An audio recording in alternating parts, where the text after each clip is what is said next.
Geneva Show vous est présenté par Infomaniac, le cloud éthique.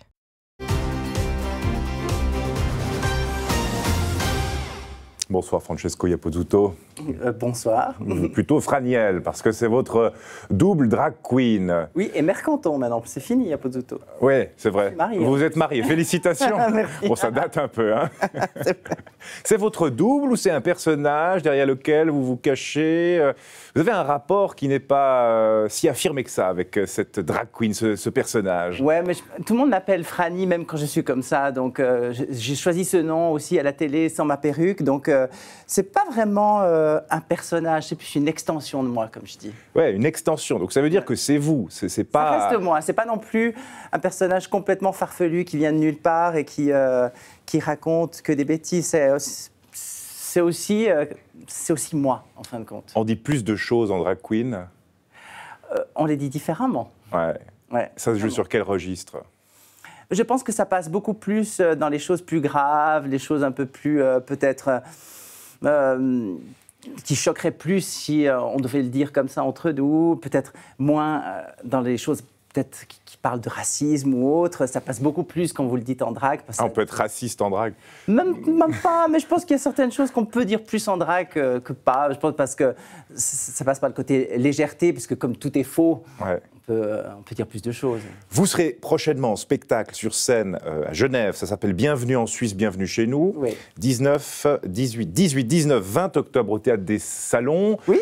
Pourquoi cette envie d'investir la scène? Parce que vous avez fait des émules sur les réseaux sociaux avec des petites vidéos. Il y a la télévision, on va en parler, mais la scène, c'est totalement différent. Bon, alors la scène, au départ, moi, je ne voulais pas du tout en faire. Quand j'ai rencontré mon mari, il y a quelques années en arrière, je ne faisais pas de vidéos, je ne faisais rien de tout ça. Il m'a dit un jour, je te mettrai sur scène. Parce que lui, il voyait que je faisais le con à la maison. Lui, il est metteur en scène aussi. Lui, il est metteur en scène. Il a déjà fait beaucoup de spectacles lui-même, qu'il a tourné en Belgique, en France, un peu partout.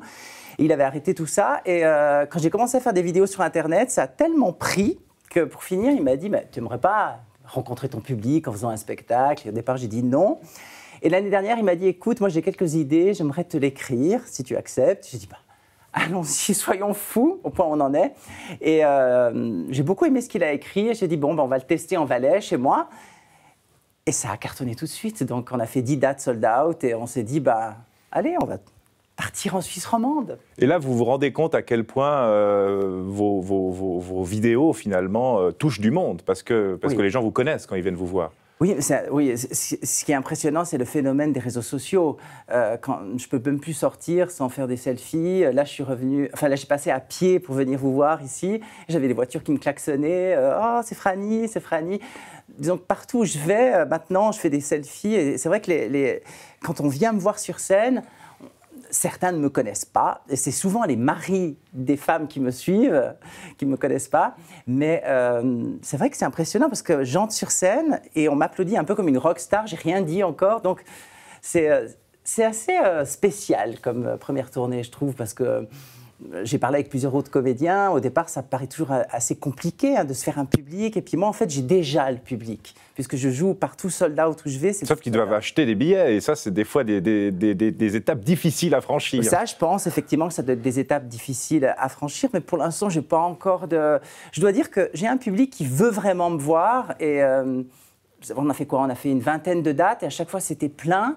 Et là, à Genève, c'est quasiment plein. Il reste quelques billets ici à Genève. Donc, je pense que les gens ont vraiment envie de changer les idées. Alors, ce spectacle n'a pas été écrit par vous, c'est ce que j'ai compris? En partie, en fait. La majorité du spectacle a été écrit sur mes idées. Mais ce n'est pas la même chose. Sur les réseaux sociaux, je fais tout seul. C'est-à-dire les textes, les montages, le filmer. Je fais tout seul. Mais là, dans le théâtre, j'avais besoin que mon mari me fasse quelque chose qui tienne sur scène. C'est pas du tout pareil, 1 minute 30 de vidéo et 1h10 de spectacle. Il fallait vraiment que l'histoire soit bien construite, puis qu'elle plaise aux gens, et puis que ça captive un peu les gens. Et je pense qu'il a réussi à bien comprendre qui j'étais, peut-être parce qu'il est aussi mon mari qui me connaît intimement.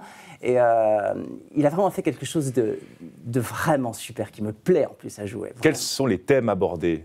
Oh, il y en a plein. Il y a l'éducation positive, il y a les caisses maladies.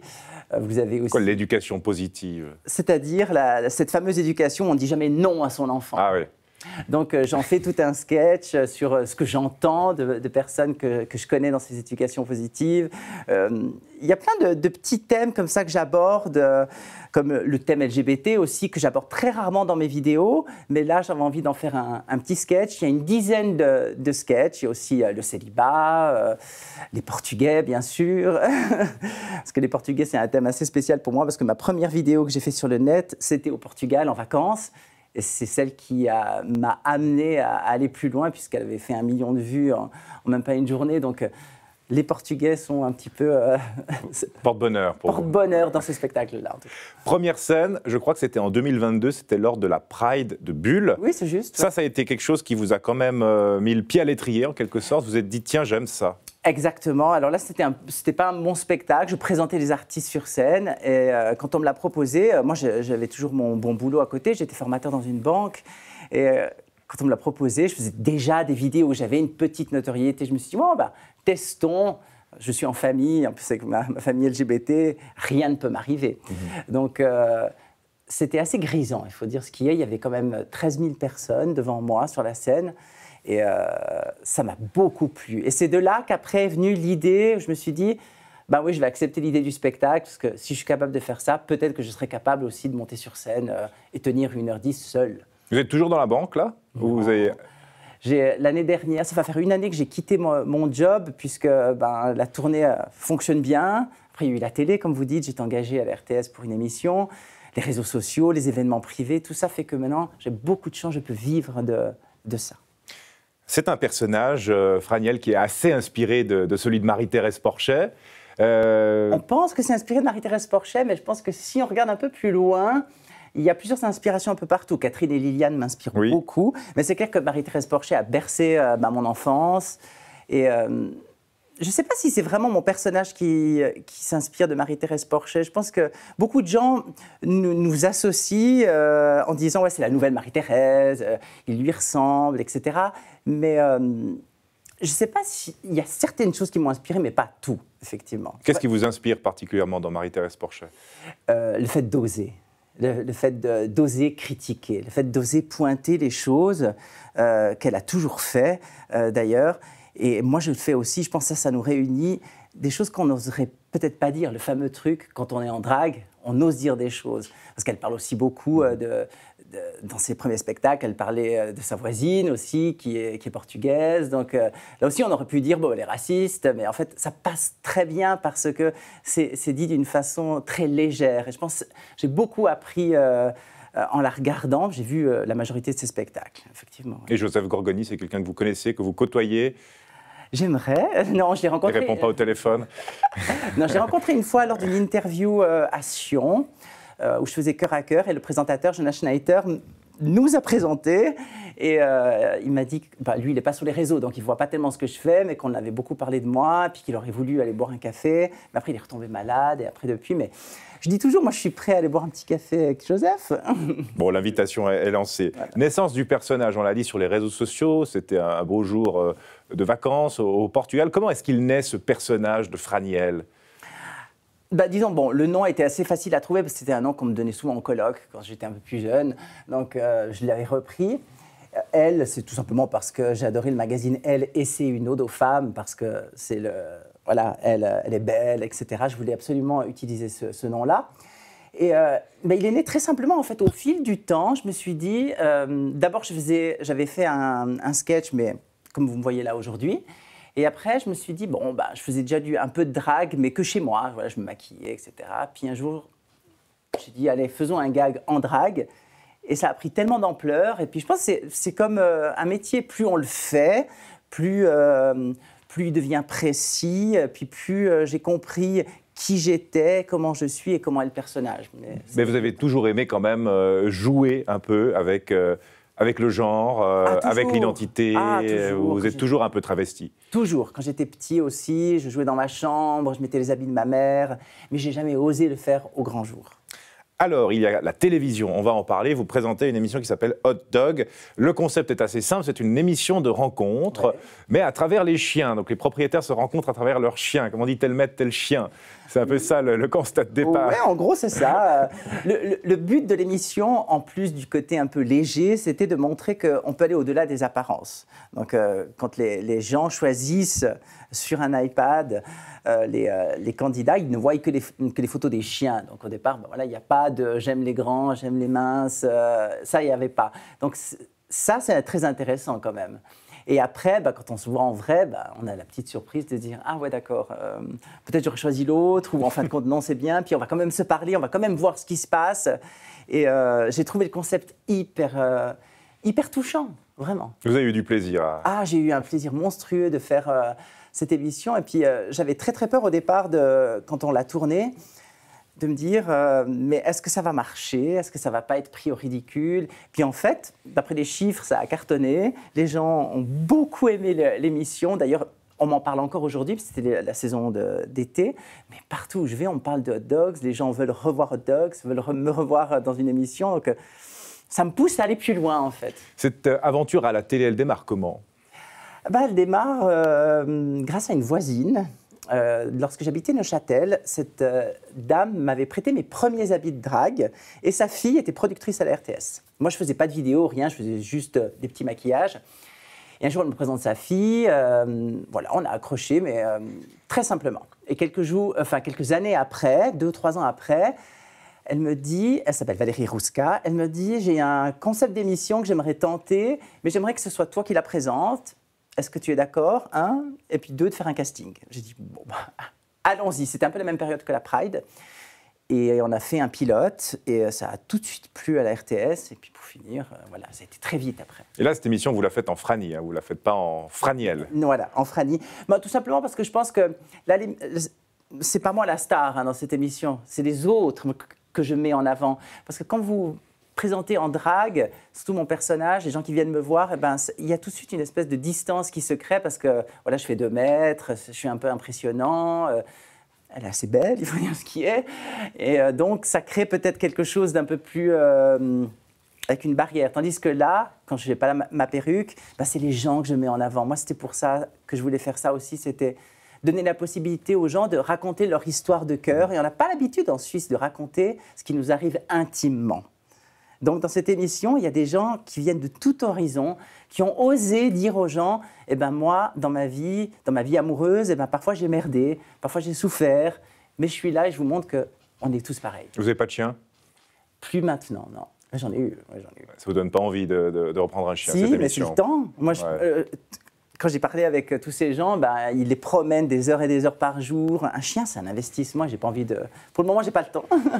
Et donc, c'est vraiment quand même 2 choses différentes, hein, parce que passer des vidéos faites à la maison, à la main, à l'énorme lourdeur de la télévision, c'est 2 narrations totalement différentes. Ouais. Hein, ça ne vous a pas dérangé? Alors, moi, comme je suis un peu tête brûlée, je ne me suis pas posé ces questions. Alors, donc, je suis arrivée, et, on l'a fait, mais j'étais très bien entourée. Il faut dire ce qui est. Les gens de la RTS ont tous été des amours avec moi. Ils m'ont donné des conseils, du caméraman au réalisateur, aux gens qui m'aidaient à m'habiller, etc. Je pense qu'il y avait une espèce de famille autour de moi qui voulait que l'émission soit bien réussie. Et elle passait bien évidemment aussi par l'animateur. Et puis beaucoup de gens m'attendaient un petit peu au tournant en disant voilà, il fait des vidéos, il fait sur scène, mais qu'est-ce qu'il va faire en fin de compte à la télévision? Peut-être certains disaient aussi c'est pas très juste parce que voilà, il a des abonnés, donc on le prend pour présenter l'émission. Puis en fait, je pense que les gens ont vu de quoi j'étais capable dans une émission qui était quand même à heure de grande écoute. Donc pour moi, c'était un sacré challenge. Mais je pense que c'est beaucoup grâce à l'équipe de la RTS qui m'ont porté là où je devais arriver. Le public aussi est différent? Alors, pas forcément. Je pensais que les gens qui me suivaient à la RTS, enfin qui regarderaient l'émission, ne connaissaient pas les réseaux. Il y en a très peu. Mais le public a un tout petit peu changé. Disons que maintenant, peut-être que je touche des gens qui ne sont pas du tout sur les réseaux sociaux. Quand je vais à la poste, tout le monde me parle de hot dogs. Donc, c'est assez impressionnant la couverture que ça crée. Mais les réseaux ont déjà créé une grosse couverture. Votre enfance à Comté, en Valais, pas des plus heureuses, cette enfance, qui tranche un peu avec votre enthousiasme là qu'on voit. Effectivement, je pense que le fait de ne pas avoir été la star de l'école, aimé par beaucoup de gens, qui avait la possibilité d'aller avec des groupes. J'étais souvent seule, mal compris. Et puis voilà, j'avais plusieurs différences. J'étais fils d'émigrés, mon père était italien, plus homosexuel. Et puis je m'en suis jamais caché, je le disais pas, mais j'avais rien à cacher. Ça se voyait tellement que... Et j'étais pas aimé, ça c'est vrai. J'étais un garçon qui était pas aimé. Mais aujourd'hui, j'ai plus envie de m'inquiéter de ce que les autres vont dire. C'est pour ça que j'ai peut-être cette bonne humeur, peut-être contagieuse, qui fait que ça marche bien pour moi. Parce que j'ai envie de dire aux gens, ne vous préoccupez pas des gens qui vous aiment pas. Préoccupez-vous des gens qui vous aiment. Vous dites avoir connu la violence, non pas physique, c'est quand même bien, mais quand même la violence des mots. Ah oui. Et ça fait mal. Ah ça fait très mal, dans le sens où chaque fois que vous entrez dans un vestiaire, on vous dit d'aller chez les filles. Et pourtant, moi, j'ai jamais eu de problème avec mon identité. Je me sens bien en homme, j'aime me travestir en femme. Vous vous êtes posé la question quand même. Une fois, quand j'étais plus jeune, bah oui, parce que j'imaginais pas que c'était possible. Je me disais, c'est impossible de pouvoir, quand même de temps en temps, se grimer, comme je disais à l'époque, dans le sexe opposé, mais quand même rester un homme. Je pensais qu'il fallait choisir. Et, parce qu'il y avait cette inspiration de ces présentatrices italiennes très plantureuses, mais moi j'adorais, qui étaient en boucle dans le téléviseur du salon. Ah oui, mais moi, quand mon père les regardait, même les femmes de ma famille les regardaient, pour nous c'était des idoles, parce qu'elles étaient magnifiques, grandes, bien maquillées. Et puis moi, je rêvais d'être comme elles quand j'étais plus jeune. C'était mes modèles. Et peut-être ça m'a beaucoup inspiré maintenant pour mon personnage, que j'essaie toujours de ressembler à une espèce de diva, mais valaisanne. Il y avait Carnaval quand même.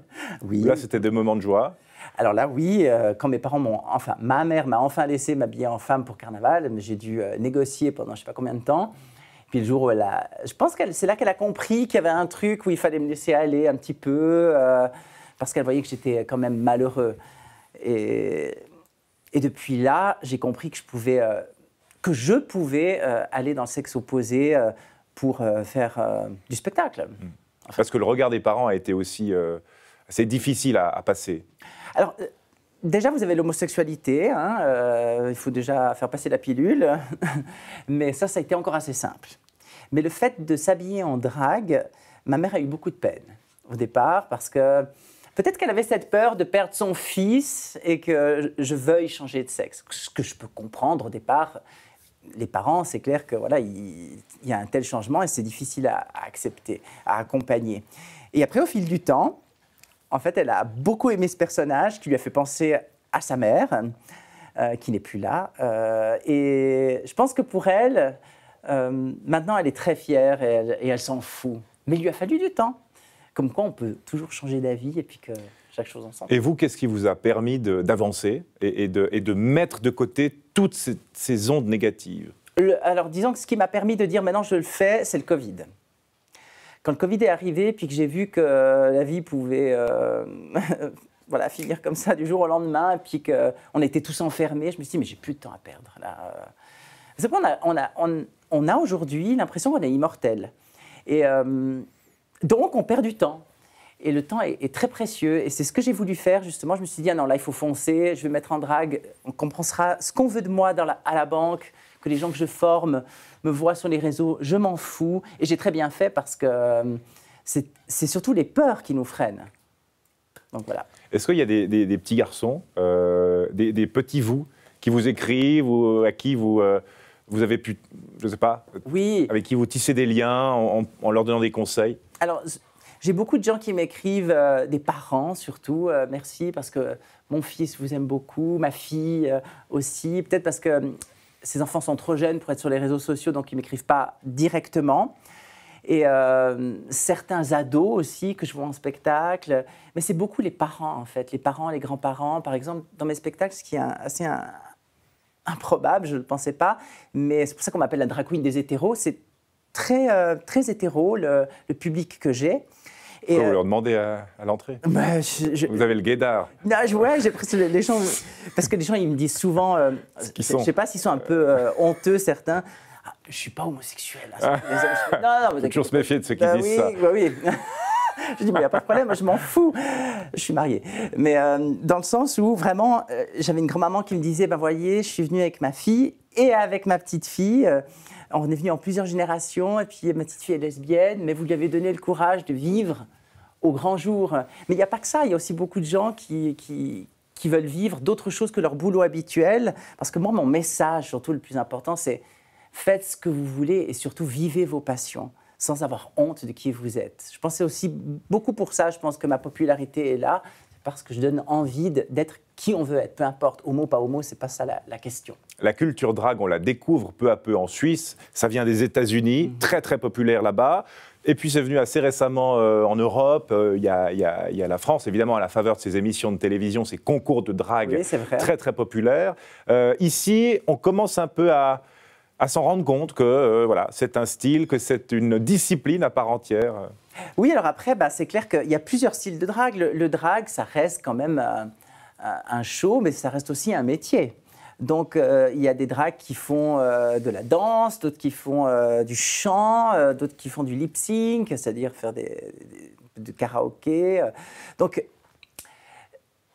en Suisse, on n'a pas encore cette culture-là.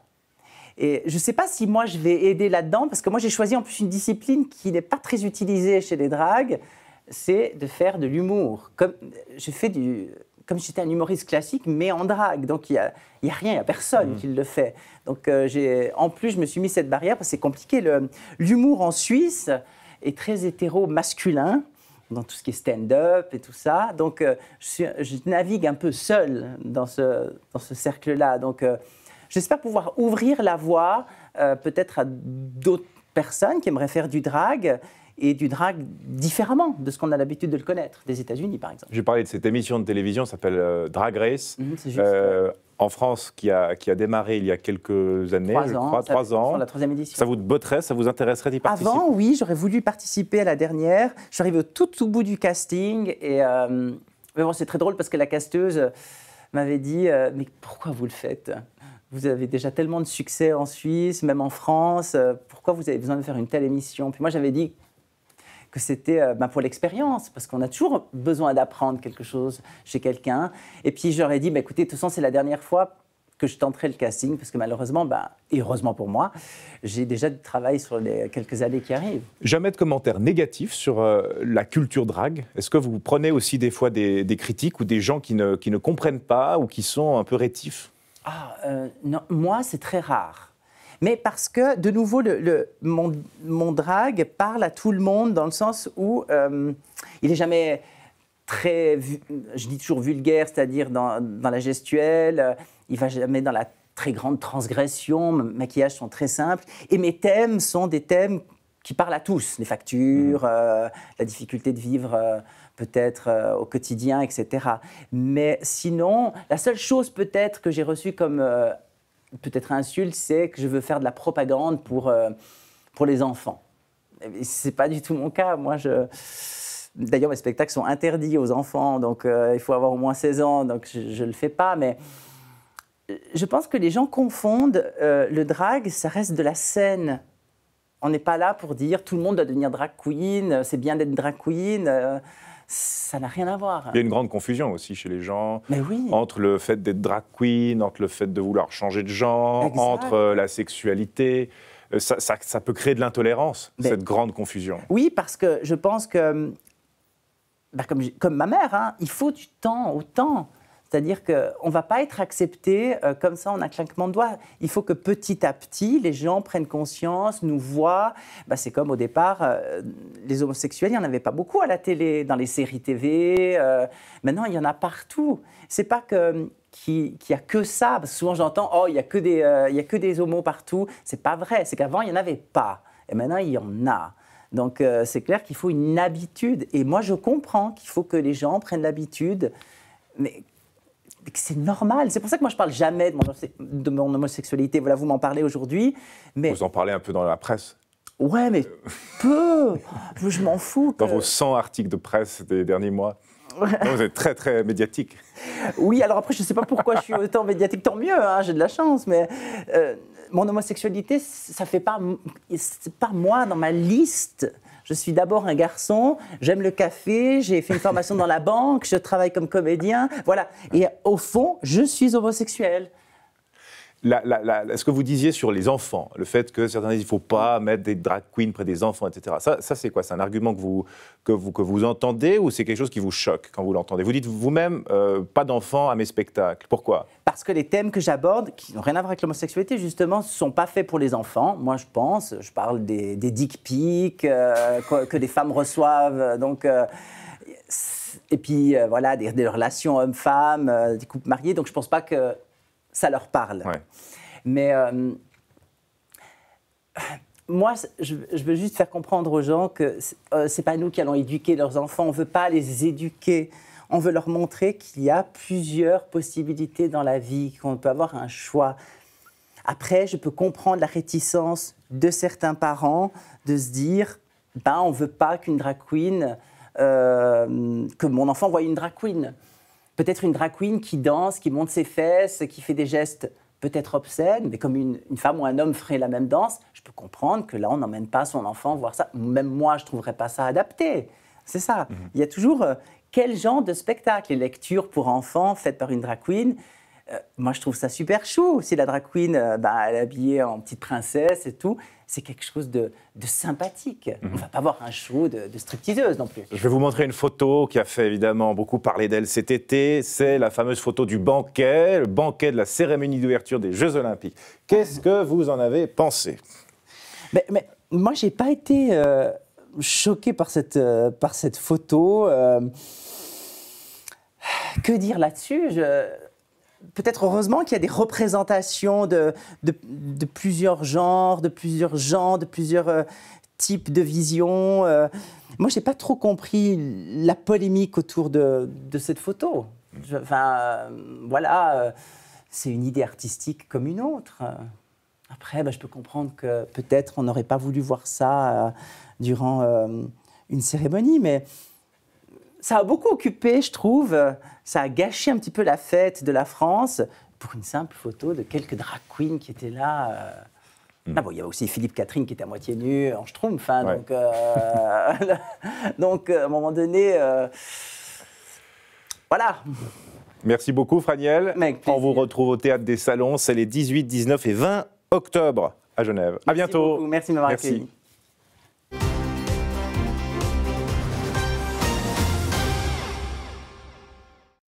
Infomaniac, le Cloud Éthique vous a présenté Ginny Vachaud.